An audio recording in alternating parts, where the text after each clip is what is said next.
Dear IFM, kung minsan talaga yung taong matagal mo nang hinahanap-hanap, wala kang kamalay-malay, nasa tabi mo na pala. Ako nga pala si Denver, 29 years old at nagtatrabaho sa isang kumpanya sa Quezon City. Gusto ko munang sabihin na iba talaga kapag nakikinig ka sa Dear IFM. Bukod pa sa magaganda ang boses ng mga gumaganap na dramatista, tagus pa sa puso ang mga linyahan dito. Parang nanonood lang ako ng pelikula tuwing nakikinig ako sa programa na ito. Kaya naman tiwala akong mabibigyan ng hustisya ang kwentong ibabahagi ko sa inyo. At hindi naman sa pagmamayabang, pero sasabihin ko lang ang totoo sa inyo. Parang pelikula talaga ang nangyari sa buhay ko.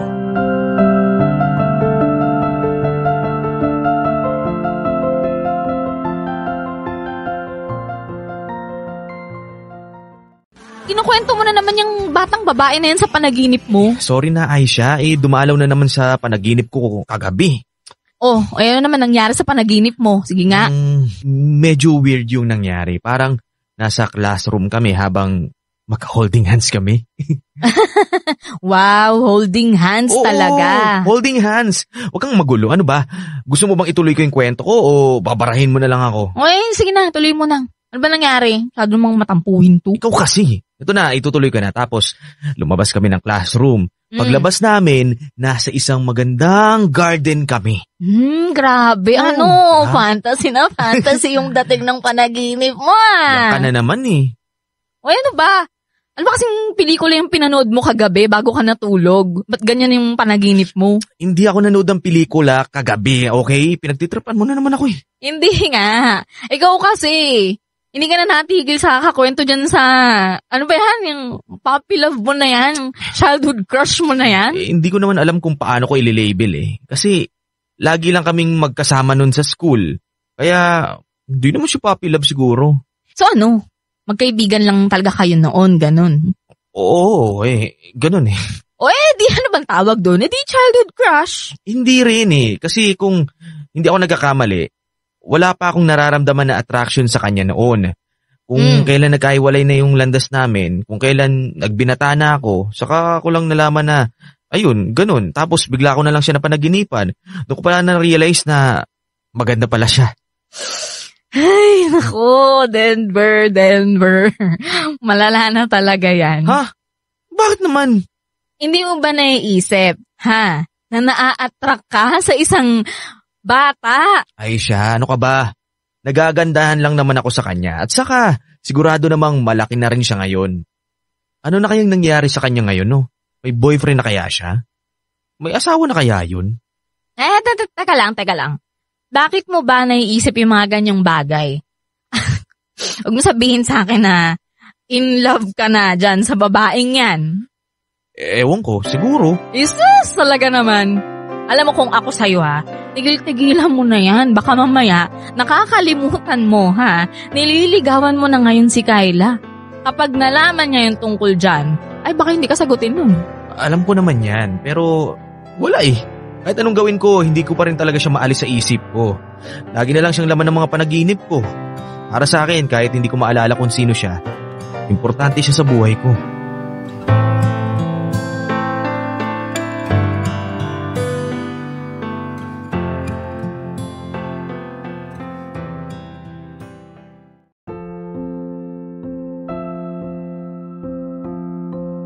Kasabayan ko si Aisha sa pagpasok sa company kung saan kami nagtatrabaho. Marami na sa mga kabatch namin ang matagal nang lumipat sa iba at kami na lang ni Aisha ang natira. Kaya siguro naging close talaga kami sa isa't isa at naging malalim ang samahan namin. Masasabi kong si Aisha na ang itinuturing kong best friend sa opisina. Malaki rin ang tiwala ko sa kanya. Sa kanya ko lang nasasabi ang mga bagay-bagay na hindi ko basta-basta na i-share sa ibang mga office mates ko. Dahil para sa akin, ganun na kalalim ang sabahan naming dalawa. Kapag may mga matitinding problema sa trabaho o kahit sa personal naming buhay, dinadamayan namin ang isa't isa. Kaya hindi ko inaasahan na meron pa palang hindi sinasabi si Aisha sa akin tungkol sa kanya.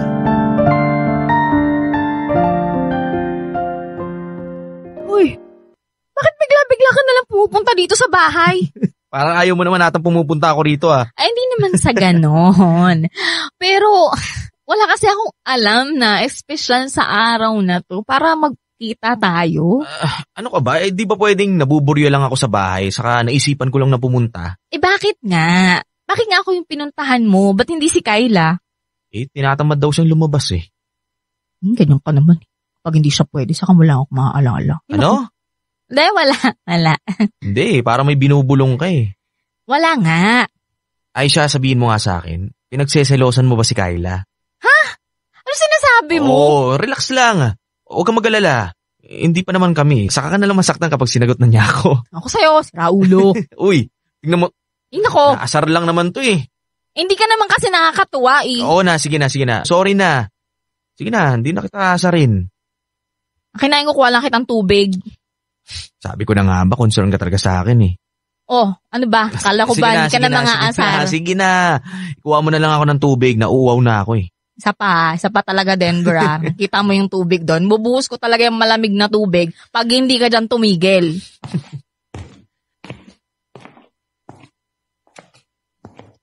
Napakapikunin talaga nitong kaibigan ko. Ay, naku, ang sarap asarin. Uy, may photo album pala siya rito. Tingnan ko nga itsura ni Aisha nung bata.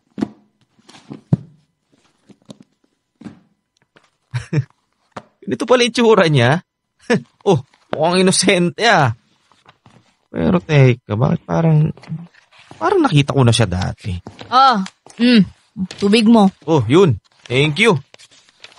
Alam mo, Aisha, napansin ko lang, ang kintab-kintab ng sahig nyo ah. Yung sahig namin sa bahay, kahit anong linis yung gawin mo dun, hindi kumikintab na katulad ng ganito. Ano bang ginagamit ninyo? Yan ba? Star Wax. Kintab ay to the max. Yan pala yun. Oo nga, sige nga. Mamaya, bibili ako niyan. Uy, teka lang. Bakit mo tinitingnan yan? Ito. Nakita ko lang eh. Ganun pala yung tsura mo ng bata ka. Mukha kang uto-uto. Ano ba? Akin na.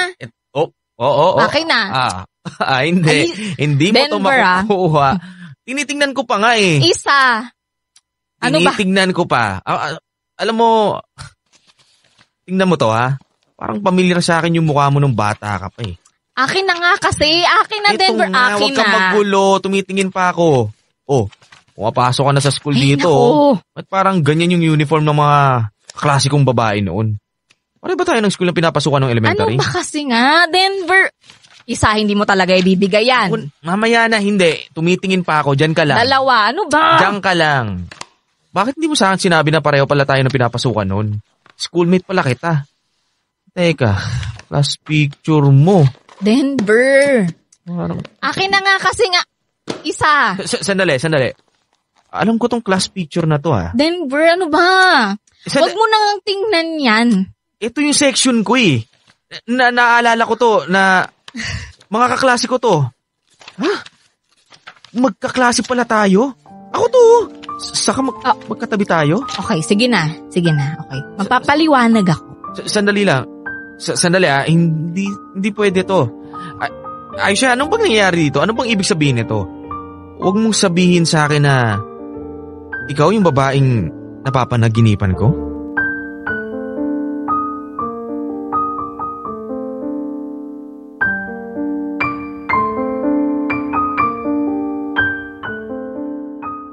Hindi talaga ako makapaniwala sa natuklasan ko. Yung batang babaeng matagal ko nang hinahanap, yung batang babaeng matagal nang nagpapagulo ng isip at damdamin ko. Matagal ko na rin palang kilala at lagi ko pang kasama. Pero hindi ako natutuwa.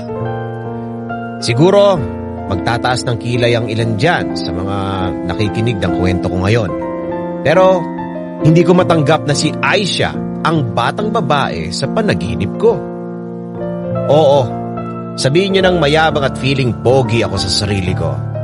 Pero maganda ang batang babae sa panaginip ko at inaasahan kong mahuhulog ang loob ko sa babaeng yon kapag nakita ko ng malaki na siya ngayon. Pero hindi ko talaga nakikita na si Aisha ang batang yon. Hindi ko sinasabing pangit si Aisha.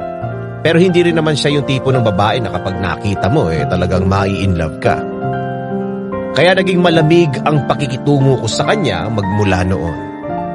Siguro dahil nagulat ako sa nalaman ko. At isa pa, hindi ko rin siguro nagustuhan na hindi niya sinabi ang totoo sa akin.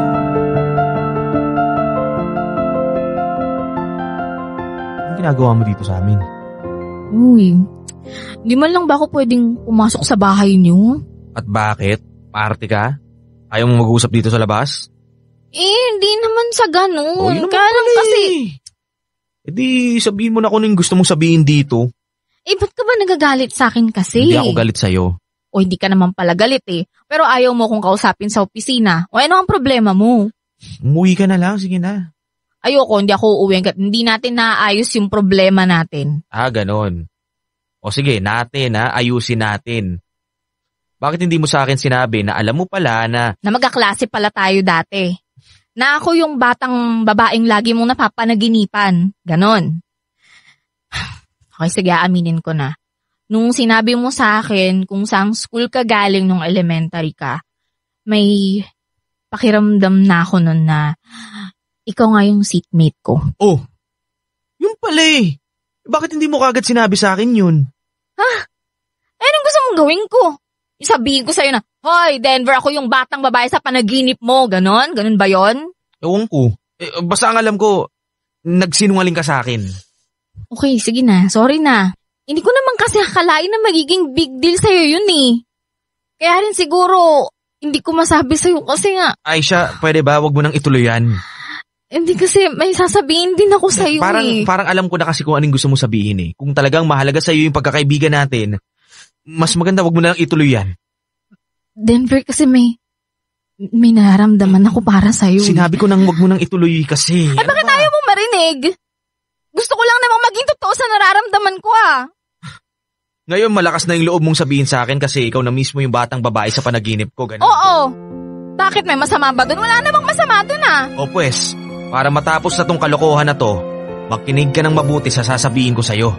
Panaginip lang yun, walang kwenta yun, at kahit ano pang gawin mo, hindi ako magkakagusto sa'yo.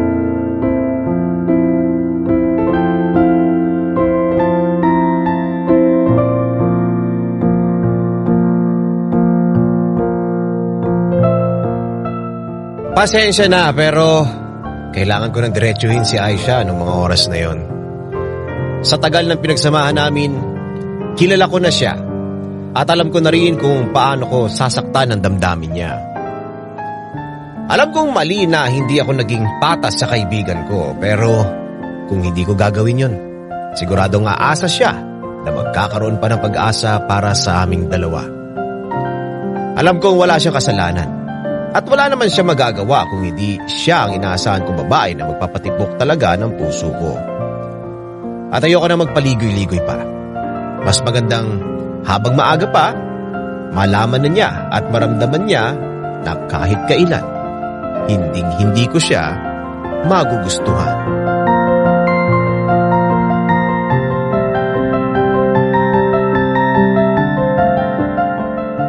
Magmula nung huling pag-uusap namin ni Aisha, hindi na naging maayos ang pakikitungo namin sa isa't isa. Halos hindi na kami lagi nag-uusap. Hindi tulad ng dati na lagi kaming magkasama. Kung mag-uusap man kami, lagi ko siyang inaaway. Oo, aminin kong sinasadya ko talaga siyang awayin. At nararamdaman kong nasasaktan na siya sa mga ginagawa ko sa kanya. Maaring hindi na tama ang ginagawa ko, pero ito lang ang alam kong paraan para hindi na siya umasa pa na may pag-asa pa para sa aming dalawa. Pinagtuunan ko na lang ng pansin ang panliligaw ko kay Kyla at sinagot naman niya ako. Pero parang may kulang pa. Hindi pa rin ako masaya at na-realize kong hindi na tama at sumobra na ako sa mga ginagawa ko kay Aisha. Gusto ko sana makabawi ako sa kaibigan ko. At ako na lang ang gagawa ng paraan para magkaayos kaming dalawa.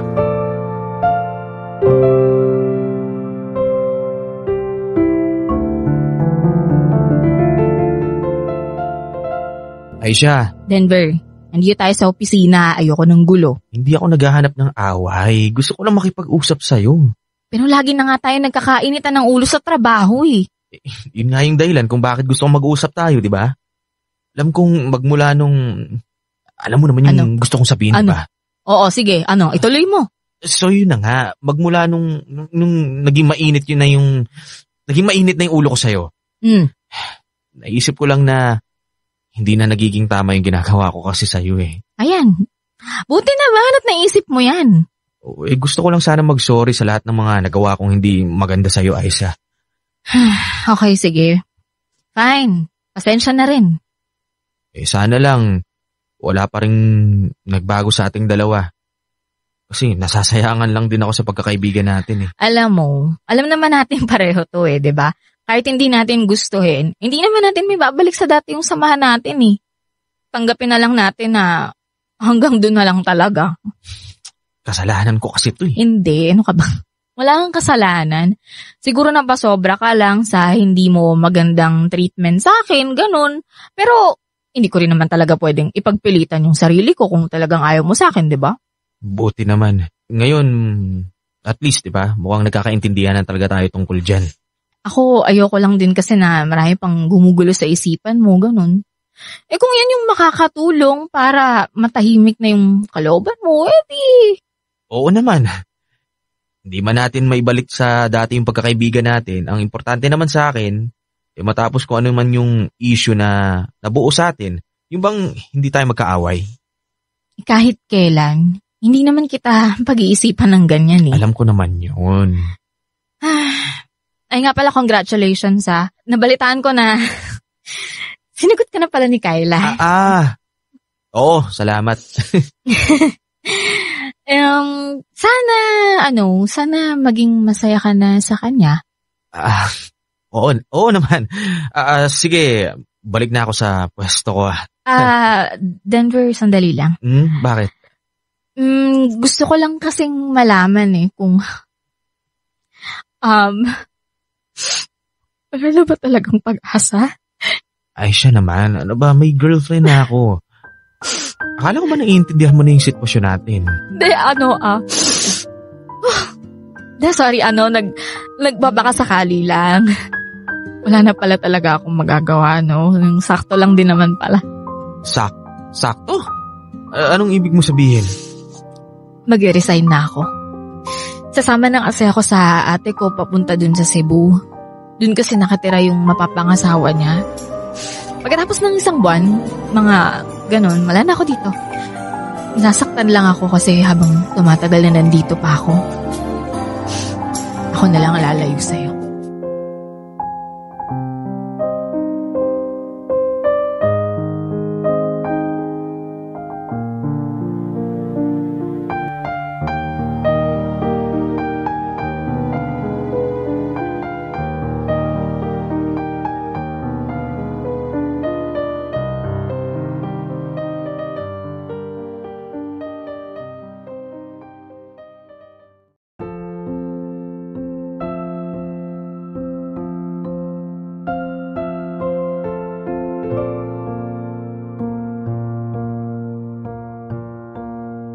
Hindi ko akalain na magiging ganun pala katindi ang epekto ng mga ginawa ko kay Aisha. Pero hindi ko rin siya masisisi. Gusto ko sanang sabihin sa kanya na hindi naman niya kailangang umalis. Pero naisip ko ring ito na rin siguro ang paraan para maghilom ang mga sugat niya. Hindi ko nga lang maiwasang makonsensya dahil alam kong ako ang dahilan kung bakit sobra siyang nasaktan. Isa pa, parang may kulang din sa relasyon namin ni Kyla na hindi ko maipaliwanag. Totoong may napapansin na rin akong hindi maganda sa ugali niya. Pero syempre, hindi naman yun sapat na dahilan para makipaghiwalay na agad ako sa girlfriend ko. Pakiramdam ko, parang may kulang pa rin talaga sa buhay ko. Hindi ko maamin sa sarili ko na sobrang namimiss ko na talaga ang kaibigan ko.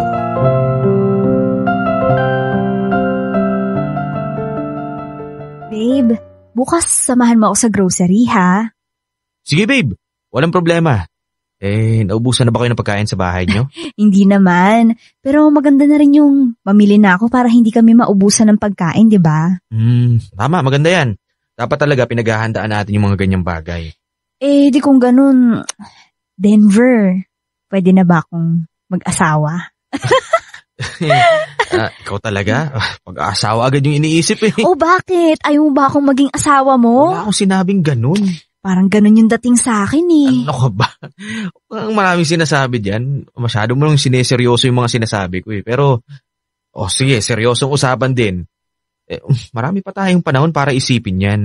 Ang maganda, mag-enjoy muna tayo kung anong meron tayo sa ngayon, di ba? Ano ka ba? Ikaw tong masyadong seryoso. Binibiro lang kita eh. Pero nakaka-exciting isipin yan. Anyway, bibili na rin pala ako ng sabon bukas kapag mag-grocery tayo ha. Sige. Ano nga pala yung sabon na sinasuggest mo sa akin? Alam ko na. Yung Shield Bath Soap. Yung 24-hour germ protection, galit sa sakit, may malasakit. Recommended yan ng Philippine Nurses Association. Oo, yan nga yun. Makabili nga bukas niyan para magandang sabon yung magamit naming panligo sa bahay. Tama. Sige na, kumain na tayo para hindi na lumamig yung pagkain. Sige, nagugutom na rin ako eh.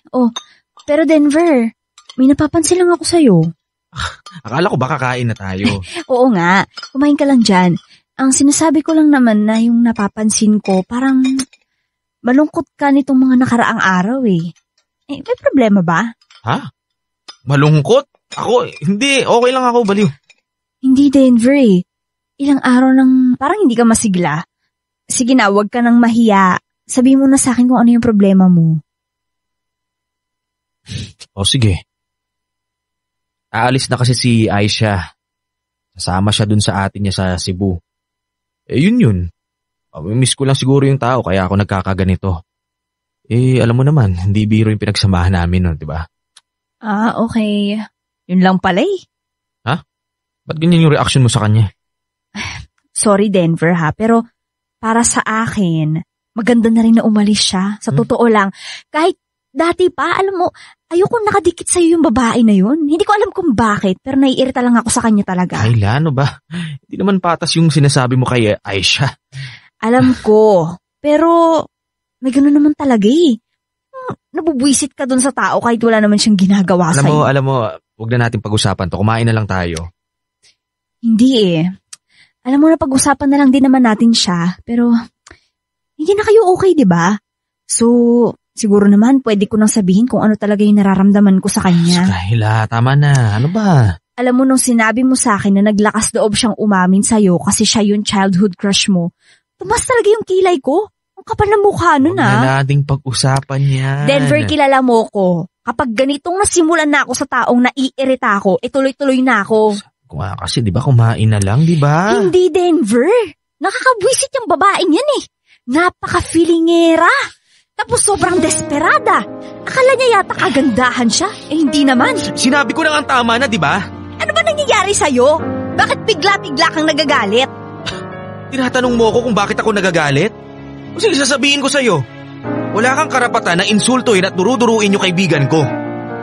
Kung merong makapalang mukha dito, sorry ikaw yun eh. At hindi ako magtatagal sa'yo kung ganyan lang din yung ugali mo.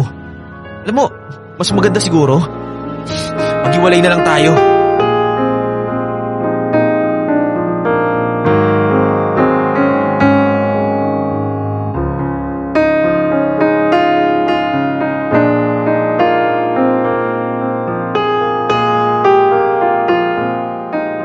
Kahit ako rin mismo, nagulat din ako sa naging reaksyon ko ng mga oras na yon. At agad-agad din akong nakipag-break kay Kayla. Alam kong may mga magsasabi na napaka-immature kong tao para bigla na lang na makipag-break ako. Pero nararamdaman kong tama lang ang ginawa ko. Dahil na-realize ko noong mismong oras na yon na si Aisha talaga ang mahal ko. Nagalit ako dahil ayoko pinagsasalitaan ng gano'n ang babaeng minamahal ko. Sobrang pagkalito at pagsisisi ang biglang naramdaman ko dahil ako mismo ang nanakit at naging dahilan kung bakit kinailangan niya pang lumayo sa akin. Pero umaasa akong hindi pa huli ang lahat. Baka may magawa pa ako para hindi na siya umalis. At para malaman niyang siya talaga ang itinitibok ng puso ko.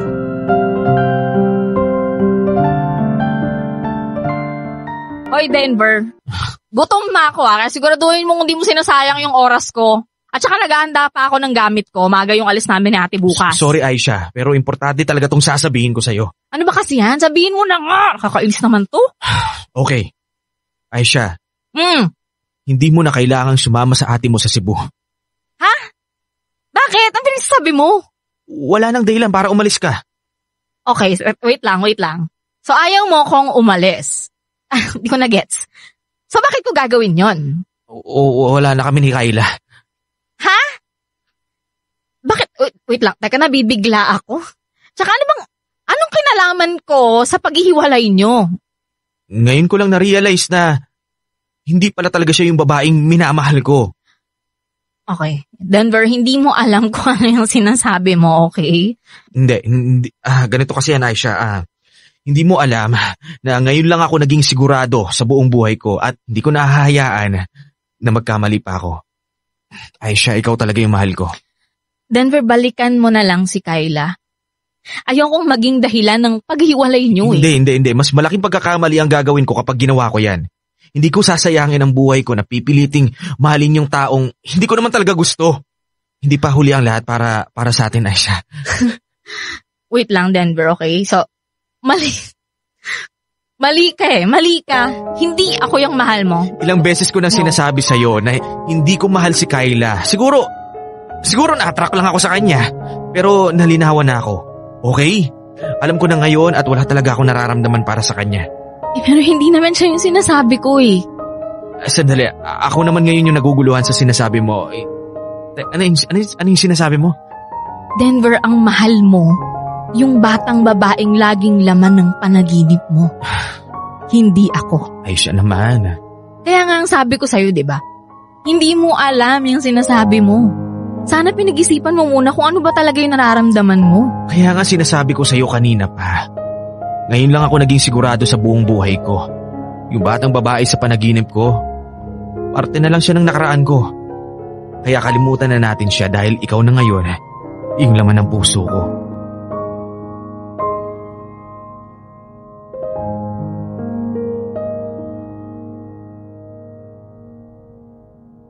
Nahirapan pa rin akong kumbinsihin at makuha ang loob ni Aisha. Pero hindi rin nagtagal. Nagdesisyon na rin siyang wag nang umalis. Dahil nasaktan ko siya, sinabi niyang hindi pa siya sigurado kung ipagkakatiwala na niya agad ang puso niya sa akin. Pero willing naman daw siyang pag-usapan namin. At handa naman ako maghintay para sa kanya. Hindi rin nagtagal, tinanggap na rin niya ako. Sa ngayon, girlfriend ko na siya at masasabi kong wala akong pinagsisisihan sa naging desisyon ko. Hindi ko lubos maisip na muntik pa siyang mawala sa akin. Pero ang importante, naitama ko na ang lahat para sa aming dalawa at mahal na mahal namin ang isa't isa. Naniniwala akong siya na talaga ang binigay sa akin at tadhana. Maraming salamat Dear IFM sa pagkakataong ibinigay niyo sa akin para maibahagi ko ang kwento namin ni Aisha. Hanggang dito na lang muna. Denver.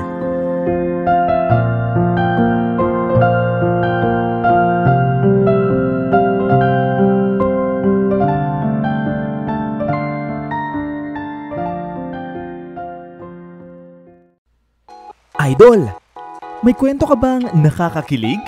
O di kaya naman may kurot sa puso? Pampa-good vibes. O baka naman gusto mo lang makapagbigay ng inspirasyon? Halika! Pwedeng-pwede kang magpadala ng kwento ng buhay mo sa amin. Magpadala lang ng sulat sa email dearifmstories@gmail.com o di kaya naman mag-PM sa official Facebook page namin. Hanapin lang ang Dear IFM at kami nang bahala sa'yo. Malay mo, kwento mo na pala ang susunod na mapapakinggan. Ano pang hinihintay mo? Ikwento mo na yan dito sa amin sa Dear IFM, kung saan una ang kwento mo.